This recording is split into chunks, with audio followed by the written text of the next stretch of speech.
ములుగు జిల్లాలో టెన్షన్ వాతావరణం ఏర్పడింది. ఇందిరమ్మ ఇళ్లు రాలేదని ఇటీవల రమేష్ అనే యువకుడు ఆత్మహత్య చేసుకోవడం ఇప్పుడు పొలిటికల్ టర్న్ తీసుకుంది. కాంగ్రెస్ బీఆర్ఎస్ పార్టీలు పోటాపోటీ నిరసనలకు పిలుపునివ్వడంతో ములుగులో టెన్షన్ వాతావరణం నెలకొంది.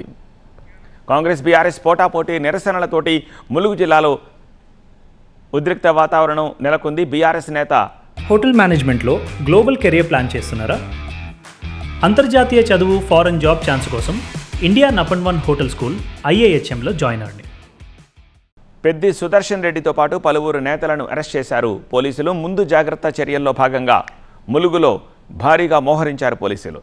ఇందిరమ్మ ఇంటి కోసం రమేష్ అనే వ్యక్తి సూసైడ్ చేసుకున్నాడు. దీంతో నేడు నిరసనలకు పిలుపునిచ్చింది బీఆర్ఎస్ను అడ్డుకునేందుకు చలో ములుగుకు కాంగ్రెస్ పిలుపునివ్వడంతో టెన్షన్ వాతావరణం నెలకొంది. మంత్రి సీతక్క నేతృత్వంలో ములుగులో రాక్షస రాజ్యం నడుస్తోందని మండిపడుతున్నారు బీఆర్ఎస్ నేతలు. ములుగులో కాంగ్రెస్ పార్టీ పాలన చేయటం లేదు, ఇక్కడ రాక్షస పాలన జరుగుతూ ఉన్నది. ఈ ప్రజాస్వామ్యం ఇక్కడ పూర్తిగా కూనీ చేయబడ్డది. దీనికి ముఖ్యమంత్రి రేవంత్ రెడ్డి గారితో పాటు మంత్రి సీతక్క గారే నైతిక బాధ్యత వహించాలని చెప్పి ఇక్కడ ప్రజలు కూడా డిమాండ్ చేస్తూ ఉన్నారు.